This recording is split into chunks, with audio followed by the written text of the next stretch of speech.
this would be the 20th season of the first championship the Railcats ever brought right? to the Steelyard in the Northern League. And what happened the year before in 2004? Right. They were the worst team in the league, and that's when they set the original record for worst franchise record. He hits it high in the air. Left field. This one's got a chance. And let's go on a cowhide. Joey Ride. Sound the horn. The Railcats clear the yard. Hello, Railcats fans, and welcome back to the Railcast Talk podcast. He's Chuck Plerick. I'm Kyle Svenich. So, we got a bit of rain last week, and I know Chuck, you went on vacation, I did. and I heard that rain doesn't really mix well with you and vacations, does it? Well, I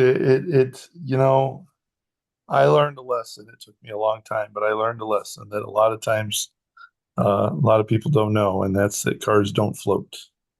And so I found a wonderful way to destroy a $35,000 2023 Chrysler Pacifica by driving through some water that started to get a lot taller and deeper. And next thing you know, the car shut down and would never start again.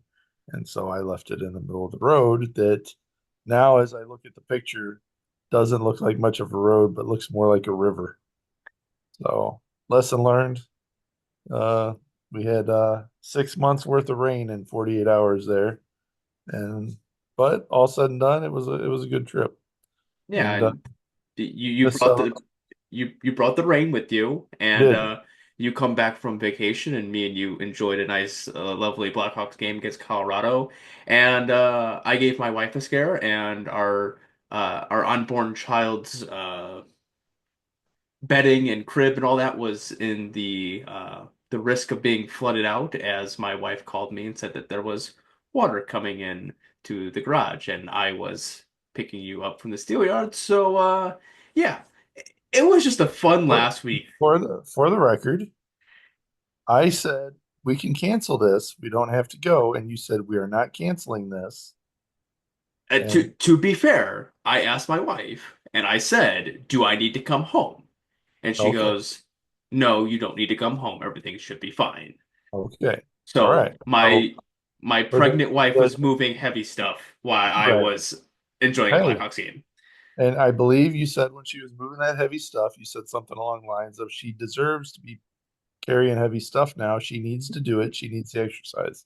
Oh, but And I no, said I wouldn't say something like I that. And you didn't say said, that. well, I said it. You're putting words in my mouth now. Oh, that's true. That's true.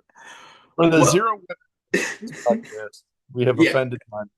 yeah. Well, luckily she doesn't listen to this, and she might hear it from the grapevine and may roll her eyes at me.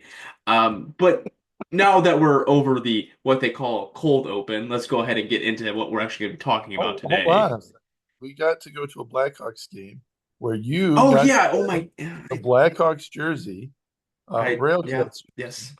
as everybody else was all wearing their own jerseys, and they all had 5 guys wearing this one and 12 guys wearing that one. You were the only one that I saw wearing that Railcats jersey. And so that was fantastic. You said that Chicago had no business even coming close in that game. Hmm.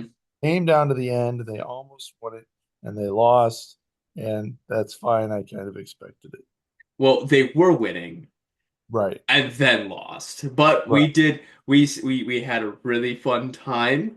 The guy that was in our section made sure he locked it down when we went to use the bathroom, and Chuck decided that it was a good time to play with me and that guy, and give me a hard time for not having a ticket, as he was the Now, holder of the tickets. right. Now, hold on a second. What we need to do is we need to hire that guy. Hopefully, somebody Railcats Brass is watching this. Joe, if you're watching this, we need to hire that guy. And that guy that every time you went in and out of your section, he wanted to see your ticket Mhm. again. Even if he just saw you, even if the guy sitting in the seat next to where you were at says, yeah, he's with me and waves his hand, the guy still made you come down and show the ticket. Okay. We need to hire that guy just to put it on a seminar for the ushers and stuff at the Railcat so that they can stand there. And when kids are running down to the end of the dugout and they're sitting there asking for balls, the guy can say no. Show me your ticket. Go sit in your seats. And to show the dedication, all right. So we went to this game. The game went to a shootout. So you had the overtime and the shootout. And it In was a the late game. brief time between the overtime, end of the overtime, and into the shootout, which is roughly about 2, 3 minutes, right? We had a handful of people like go out, try to use the bathroom, and come back real quick. He still was sitting there asking for people's tickets. So that the dedication that that gentleman had is outstanding job with that. He had it locked down, He and took it very seriously. yes, yes, he did. He did his best. And I think I'm still recovering from the late night there. I think it was what, midnight by the time that we left there. Yeah, it was pretty late. Oh. But anyways, enough hockey talk, and I did Yeah. tease those. So, We got some new guys. we do got some new guys, but first, last week we had Joe on the show, and I sometimes when I edit things and I have to spell things, I do end up spelling things wrong. And for me to spell his first name completely wrong, and then him calling me out on an email, yeah, I was about that big that day. So I did fix it, sort of. The thumbnail's fixed, but when you go to the actual video, it's still this whole thing. So I'm not going to redo all that editing. But anyways, the main thing is what are some of your takeaways from the conversation that we had with Joe? Well, I'll tell you the takeaway that I'm getting right now is that we need to hire that guy from the Blackhawks because he would not make spelling mistakes like that. And he would make sure that everything is spelled correctly. All right. So maybe we need to have a seminar within us. We need to hire that guy to put on something so that you spell things correctly. Uh, it's always wonderful talking to Joe. It's great to have an owner like Joe. Um, I really can't say enough about him on a positive side. But it's interesting because I didn't really plan on getting too much into the team for this year, and he kind of pushed hey, let's talk about it, and hey, uh, I got the sense that he wasn't happy with that results matter to him, Hmm. and that he's not going to be happy if the same results come this year, and he also doesn't see any difference um, with this year's roster to last year's. So, but hey, it's in Lamar's hands. Let's see what Lamar can come up with. I think Lamar can work some magic, but I don't know how. When we're getting the same guys that we got 30 wins out of last year. Yeah, you know, when I asked, I mean, we talked about this off air, but when I asked him about the off the field promotions or in between innings, he kind of took it in the realm of this is a professional baseball team, and then we're gonna run things Right. professionally. That to me just screams he wants to win. He's tired of the losing seasons and he wants to bring success to Gary. And after the podcast was posted, we had multiple people reach out to you or I and say, is it me or does it seem like he kind of put Lamar on the hot seat? Yeah. And I wouldn't disagree with him, and and then we have that conversation and then we bring back three returners from last year, which we'll get more into those, but it's one of those situations where he wants to win. He wants to run the team as a professional organization, and that's what he wants to bring to Gary. And the first step in that is obviously winning baseball games. Yep. So that was my biggest thing. I was kind of disappointed to a certain extent because I thought we were going to get a major surprise with the stadium upgrades. But Not ready yet. Not again, ready. there has to be little things have to be done before the big changes come.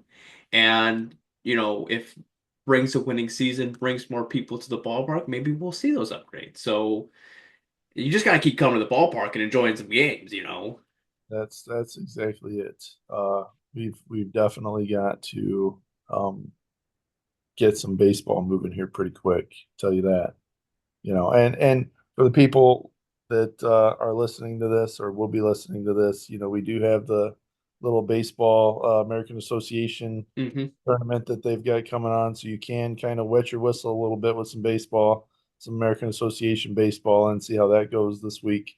But hey, let's get into some players. Yeah. Before we get into players, I guess Oh, here we go. you teased it already, so I was gonna leave it till the end, but you teased it now. Oh, okay. The BCL, the Baseball Champions League, is by the time this comes out, it'll be today. Kane County plays at 3.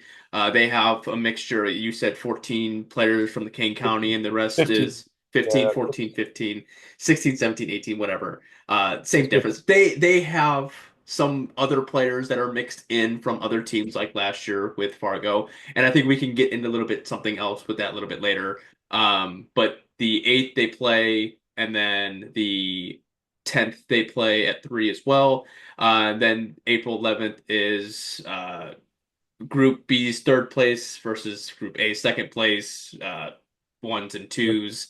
And then April 12th is the winner of whatever the groups of 2s and 3s will play the Group A winner, Group B winner, and then the championship game is Sunday the 13th at 3 o'clock, which will be free all on AA Baseball TV, partnering networks, Fubo on Beaton, Rise Sports Network, and Gray TV. So there's other options to watch than just American Association, but I think the AABaseball.tv will be free in English. So I'm not sure about the other broadcasts if they'll be completely English. So there's that. Now getting into the players. No. There's one other thing that See? happened this past week that you did not mention. I was waiting. It was a big deal for you, and you did not mention it. We got followed by an American Association Oh team. my, yes. It was a big deal. And thank you, Chuck, for bringing this to my attention. I have so much going on in general. My weekend was crazy. Um, yes. The far not Sioux City Explorers. Yeah, you almost said Fargo. I almost said Fargo. You did say Fargo. You were pretty darn close. You know what? You know what? No, the No, Sioux City, Explorer. yes, the Sioux City Explorers. Thank you, Dan Vaughn, for kicking that one into gear because he was a former Railcats broadcaster and he likes the idea of getting more people out there in the avenue of covering the American Association. So I was not expecting, like I said, the 3 years going on the 3 years in the 4th season of doing this. That was not the team that I was expecting to be following me first. So I thank you, honestly Sioux City. that I if I had to pick and put the teams in order, that probably would have been team number 12. No, see, I shouldn't say like I'm fully surprised, but I am surprised in the first place. That's the first team. Like, okay, any other team besides the team that's on my hat right now, Right. I would have expected to follow me. Like, I'm just out of common courtesy. You know what I'm saying? It's not even Right. so like they really care what's going on. It's just a common courtesy thing because you look at all the other people that cover independent baseball or major league or MLB partner league baseball. Every team follows them, so it's just like, yeah, well, that's how I they view it. I was surprised. I thought it was pretty funny. And the thing about the Explorers is we've had um 4 bench clearing brawls in the past 3 years with them. And for some reason, it just gets heated and they go at each other. And so I believe that we faced them 3 times Yep. this year versus 2. And the under over for bench brawls is 1.5. So I'm taking the over.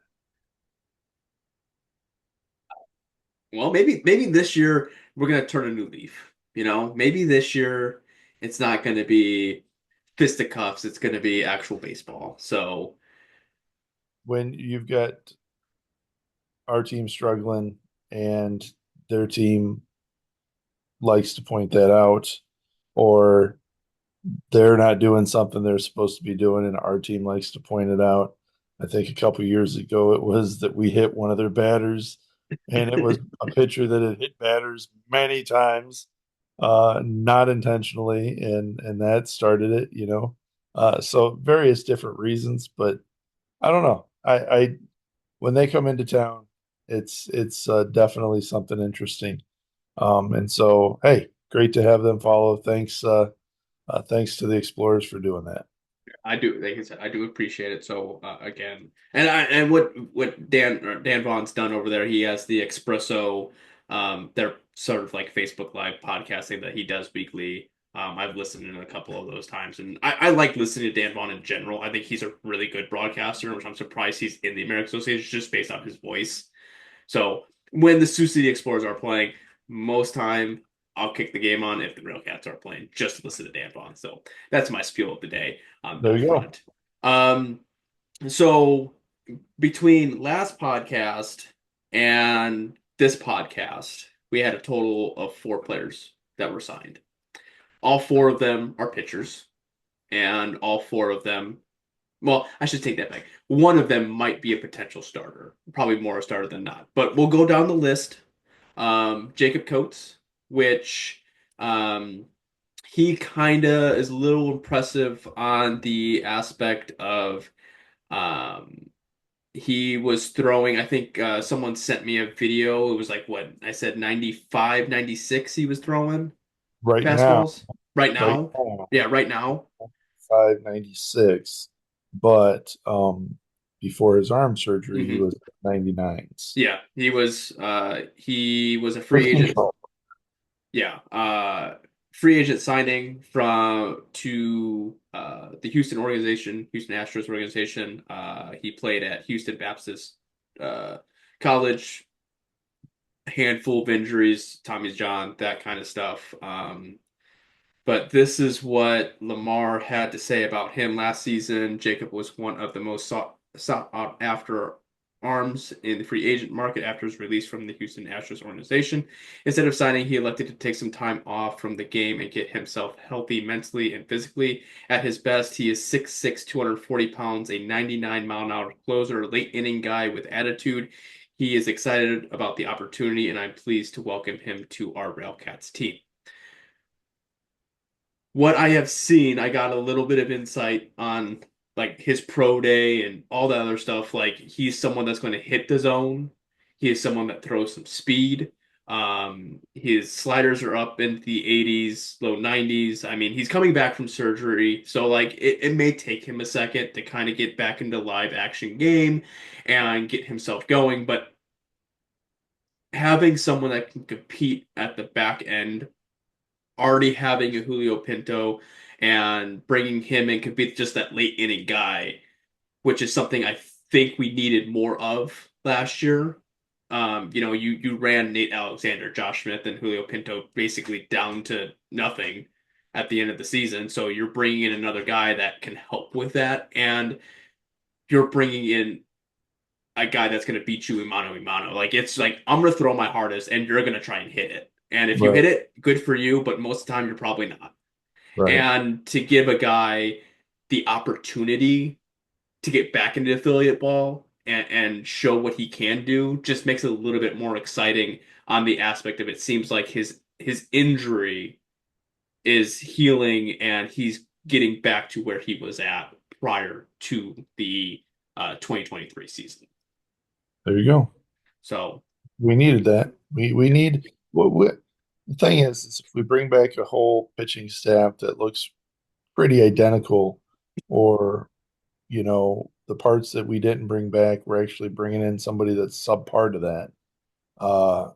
You can't expect to win, and I think this guy's a lift up. I think this guy's a big plus, and can definitely put some wins up there that we didn't get last year. So that's a good thing.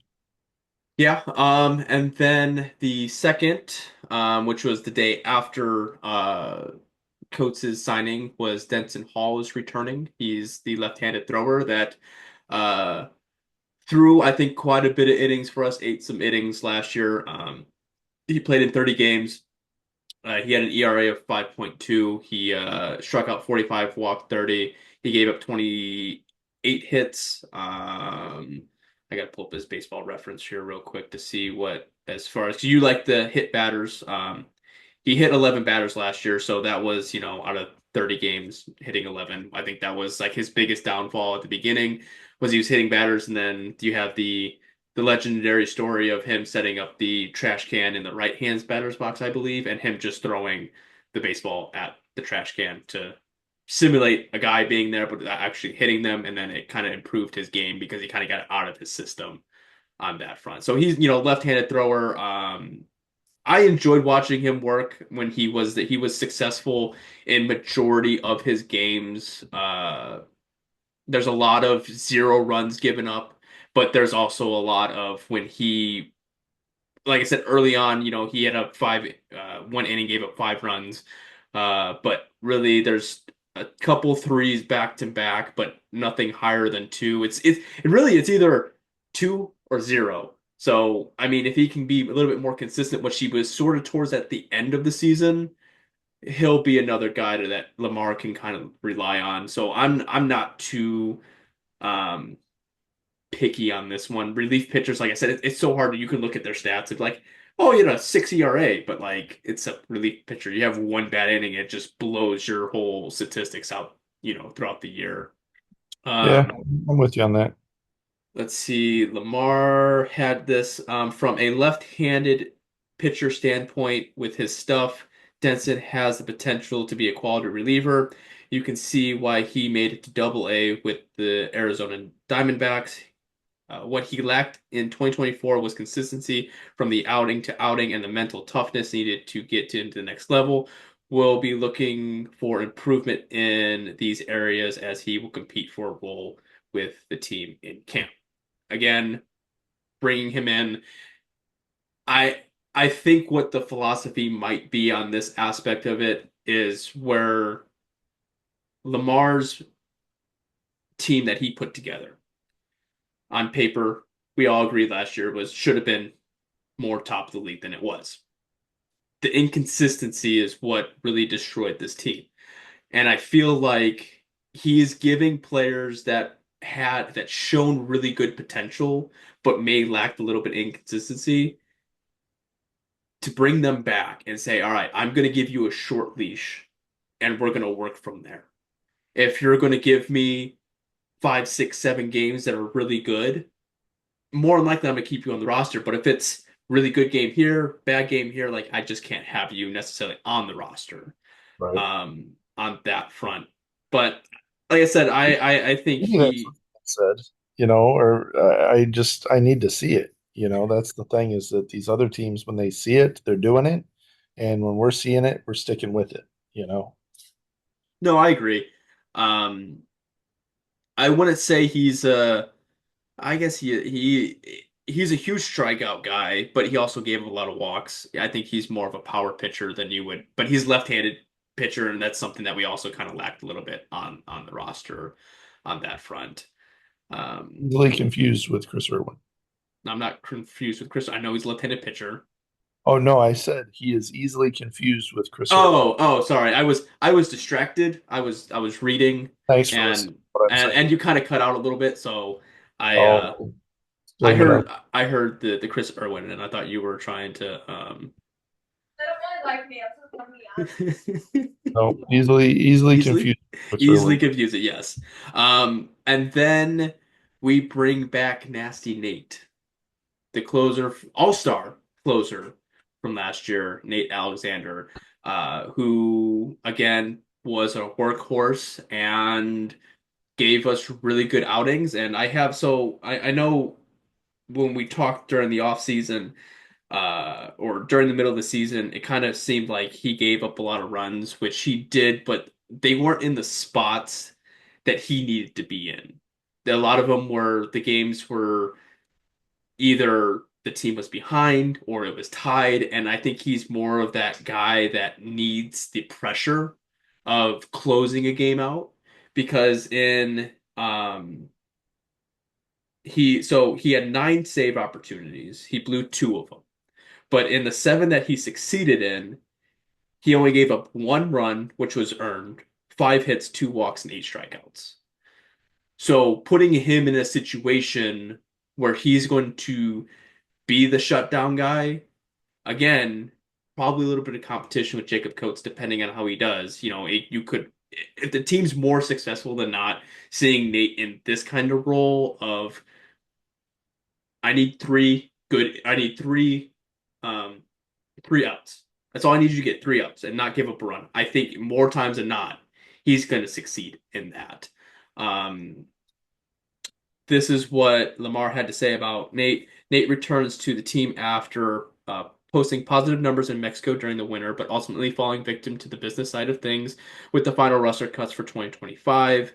An all-star from our Cats club in 2024. His success in both the American Associated and Mexico adds another positive addition to our bullpen. He's motivated and pumped to get going to be an asset to the team. I'm excited to welcome Nasty Nate back to the club.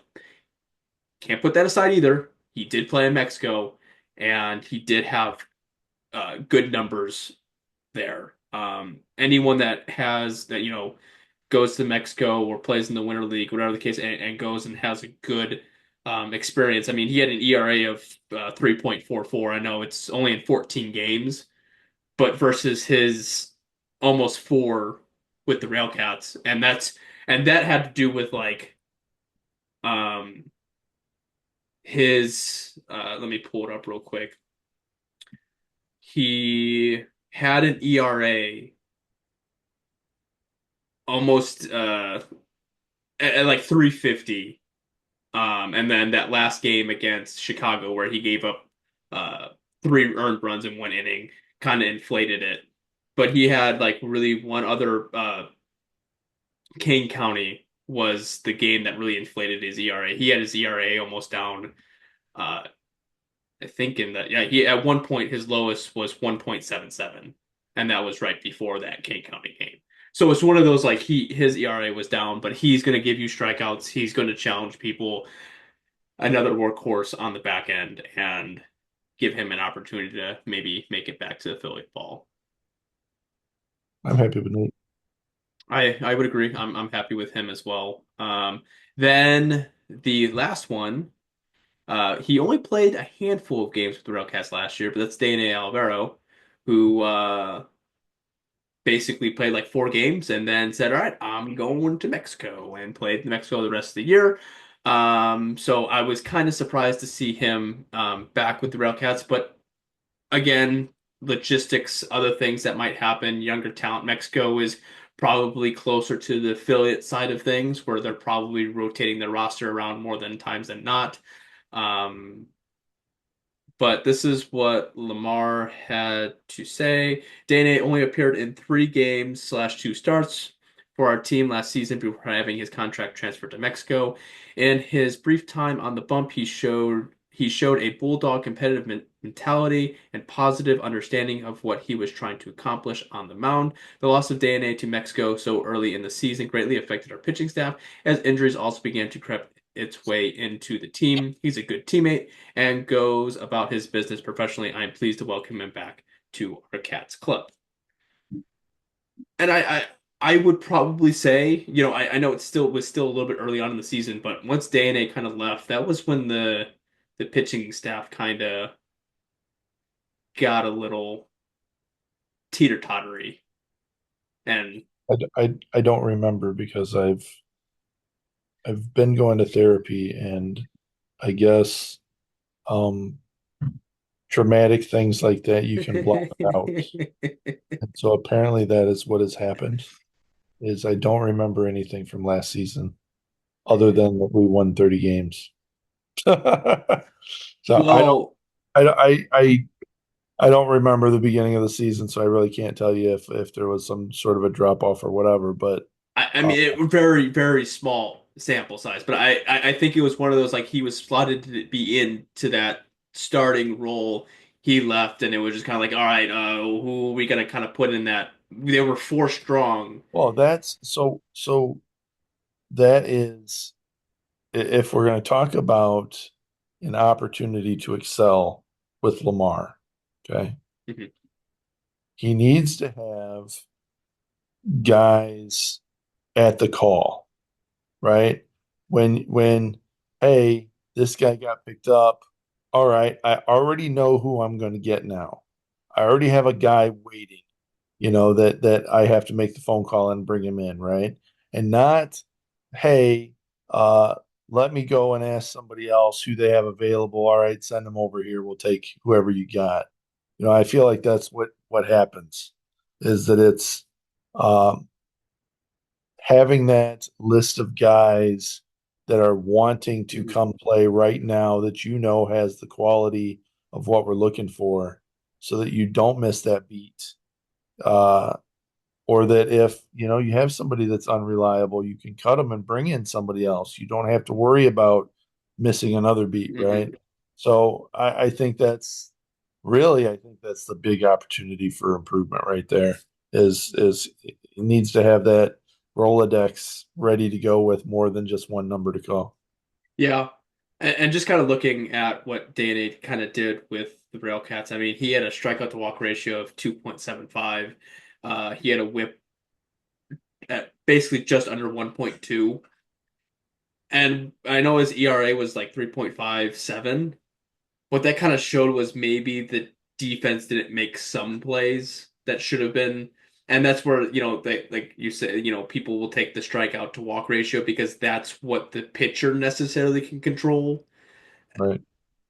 He can kind of control the hits too, because I mean, if he leaves it in a spot but again, you can get little dink hits out of certain things. But if that's what he's going to show, I mean, even in Mexico League, he posted a 1.88 strikeout to walk ratio. So he's gonna give you innings. He's going to give you strikeouts more times than not. So at this point, I know we were kind of talking about who might be the opening day starter. I think he might be it. I just I don't know. it's gonna be interesting. I mean, you got Anders Diaz and you got Peyton Long, and you got Dana kind of coming back, but not kind of coming back. He is coming back, but Chris Irwin. Chris Irwin,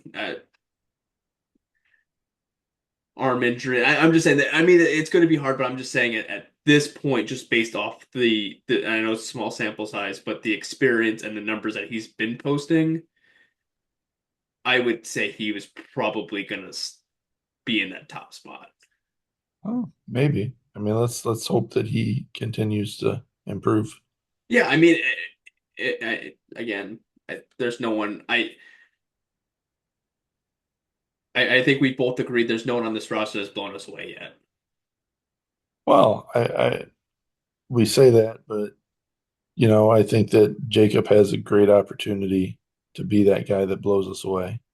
If you if you look at the Railcats history over the past couple of years, okay, um, or 3 years, right? We had one year where it was like we just couldn't get ahead in a game. Mhm.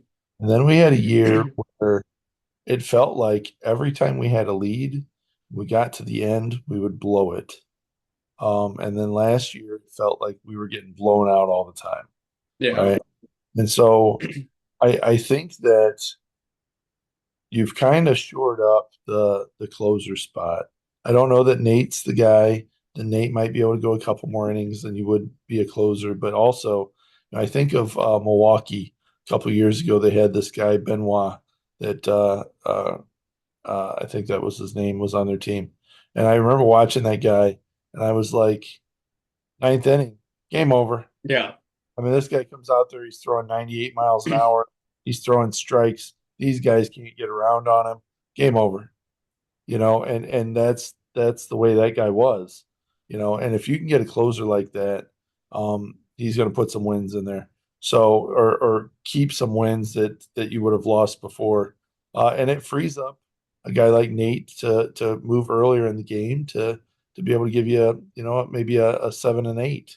Yeah, I'm just based off of his outings. Like I said, I did a deep dive into Nate, and a lot of the times was he would have runners the game would be tied or they'd be down by a run. There was not a lot of save opportunities. So I just think he's that kind of guy that he's going to give you the one really good inning and don't expect him to go into that next inning. So putting him, obviously he's going to compete with the spot there with Jacob, but it's a good battle to have. And if he has to accept the role of you might be the setup guy, you can still be the setup guy, but it's going to have to be in that high intense environment. I think that's where he succeeds. Well, he didn't have very many opportunities of high intense environments with the Railcats last year when we're losing 8 runs in the first inning, right? Yeah. So No, I don't have any disagreements on that. I really think the only spot that's still left catcher. is a catcher. I am honestly surprised that we're still waiting for a catcher.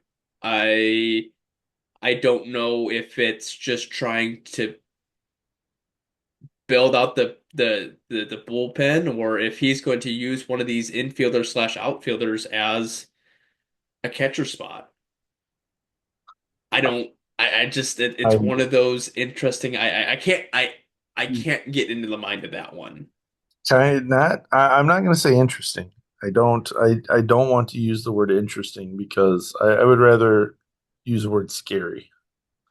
The fact that you haven't picked up uh, that catcher that's going to be your gamer, Hmm. right? Um, you've kind of it's kind of late in the game right now. Hopefully, you pull off something big, right? But you haven't pulled out that gamer catcher right now, and you've got everything else set up. What are you waiting for? What's going on? Um, Especially since that's such a key spot Hmm. to being successful. And I would even say that it's a key spot that we prevented us from being as successful as we could have been last year. So, do I think Coop's uh, you know, 6 game a week guy? No. Do I think Coop is a guy that can come in and give the guy a break? Yes. And that kind of thing. Absolutely. But you got to have somebody in there with experience and all those other check boxes that we've talked about before. Uh, and I, I have, really think that the big thing with Cooper is his offensive side, and that's I think defensively in the way he calls a game, he could play 6 days a week. absolutely, It's just absolutely, the you have to give more than a buck 50 batting average. yeah. I'm not. I am not. I'm not tying up um, a batting spot with Coop. No, I I agree. that. And like I said this online. They were talking about our lineup or our roster compared to the other teams, and we were ranked last Hmm. in just about everything. And the response was, well, you've got Lincoln and Sioux City are the next ones, the ones right above you. The only difference is they've got a lot of roster spots to fill and you don't, Yeah. and it's like, okay, so we're gonna start this out with, bad numbers, uh, and then expect magic. I don't know. I I think it's just one of those situations where like I think, you know, the the signings, if we were signing the roster like in this month or last month, like bringing back those return guys, it might be just you're losing out on players. Like you're trying to recruit people and they're just not wanting to come. Right. But already filling your rosters with players that have either shown their inconsistencies or they're consistently just not at the level you need them to be at. And that's the first people you're bringing back. Right. That really limits your ability to put a competitive roster together as far as not competitive.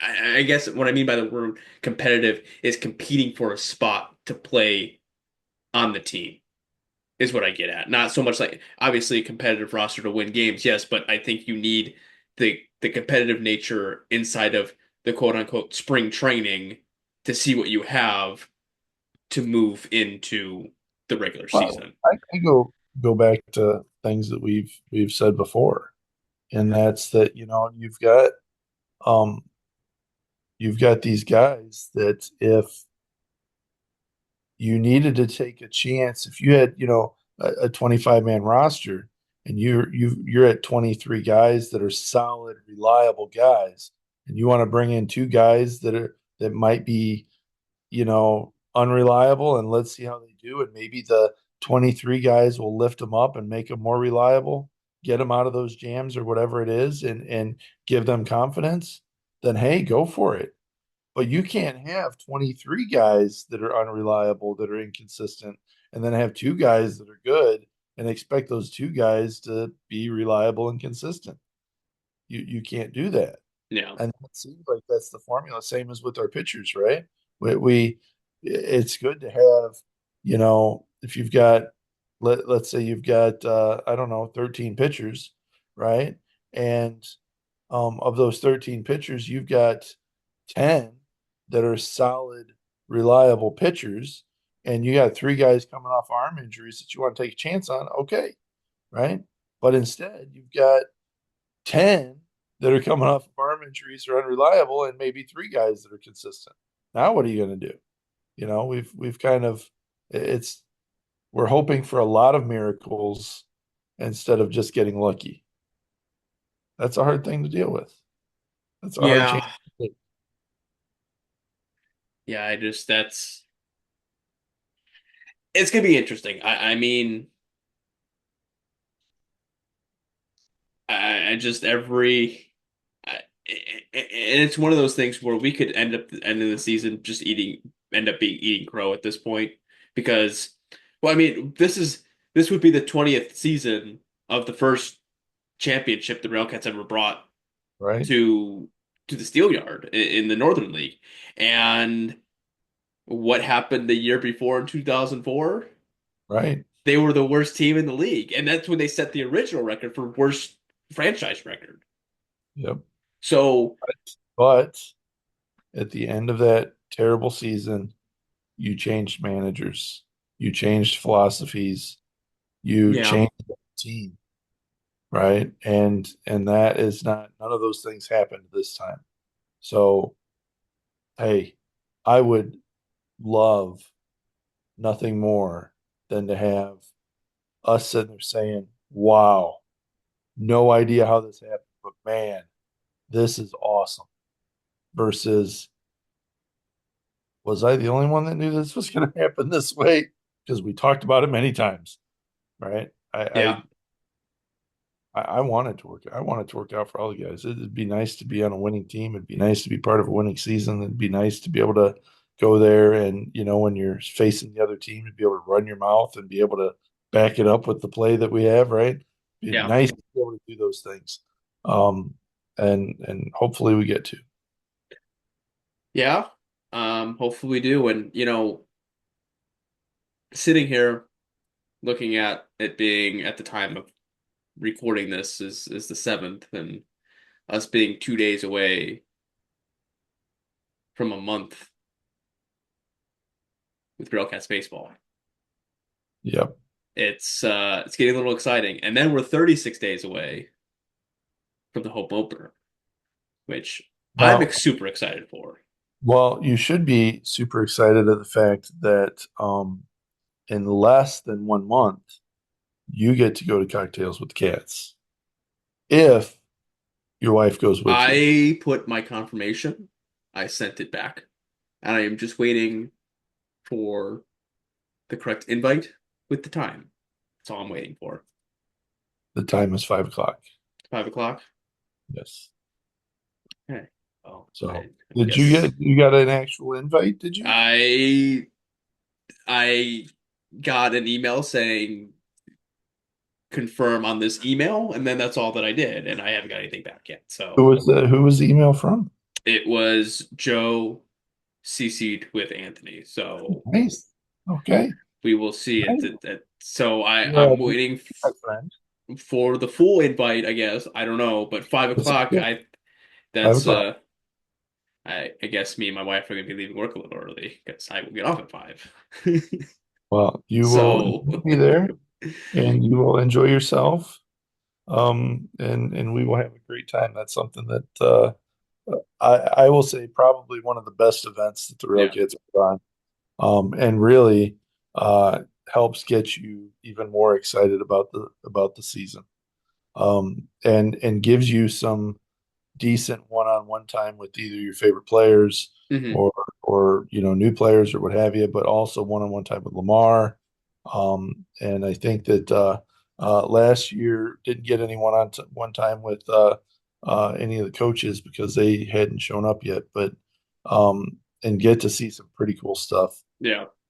Last year, Mayor of Gary will be there. The police chief or the fire chief will be there, and those guys, all the VIPs of Gary.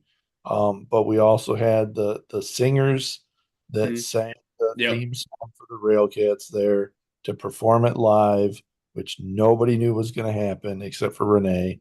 And boy, was it awesome! That's probably if you put it this way, I haven't seen, very rarely do you see a bunch of professional baseball players grab their phones out to record somebody playing music right then and there. And there was probably 6 or 7 guys that had their phones out recording the Railcat song, and the guys, singing it. So Yeah. that was really cool. Well, Chuck, do you have any final thoughts for this week? Oh man, for this week. Hey, we had a great time at the Blackhawks game. We're gonna have a great time here in less than a month. Let's just, if there's some way we could speed this up, that would be great.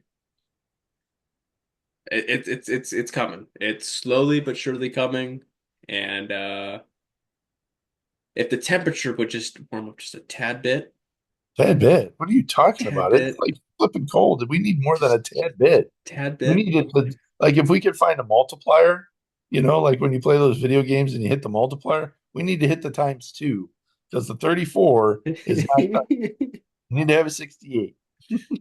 Yeah. Well, there might be some things coming down the pipeline. I'll tease it a little bit, but No, I'm not gonna. I got some things coming down the pipeline. That's about as far as I'm going. All right. It's just yeah. that's it. You're not Something getting might any more. pipeline. Also, you got to remember this. Less than a month to go before Railcats or Cocktails with the Cats. We've got the promotions that are going to be released here pretty darn soon. Yeah. They have to be. And I thought for a minute there, I was like, are we the only ones that haven't released it? Other teams I checked have not released theirs either. So it's not like we got somebody sleeping at the wheel. It's just that, hey, it's going to be close. That to me is going to be the exciting part. You're going to be very sad and angry. I'm going to be extremely happy because I'm Oh, going to get some cool souvenirs or whatever it is. And you're going to be sitting there saying, well, that's not going to be one of the 3 games that I can make it to this year. nope. Please save me a bobblehead. Nope. You have to show up for those. Yeah, see, that would be the nice part is if the promotion schedule was out a little bit sooner. And at where I work, we have a big calendar of all of us managers to request time off. And if I had the promotion schedule, I would be like, I want that day off, that day off. And the schedule puts out a month in advance. So like the sooner we get to the season, the less time I have. So it would be really nice if the promotion schedule was out so I could plan my life. Yeah. Hey, same thing goes for me, So Well, that's it. that is it. That will wrap it up for this week. So I hope you enjoy the rest of your day, rest of your evening, whenever you're watching this. And go Cats. Go Cats. The 0-2. Swing and a miss, strike 3. Wrap this one up in green and white.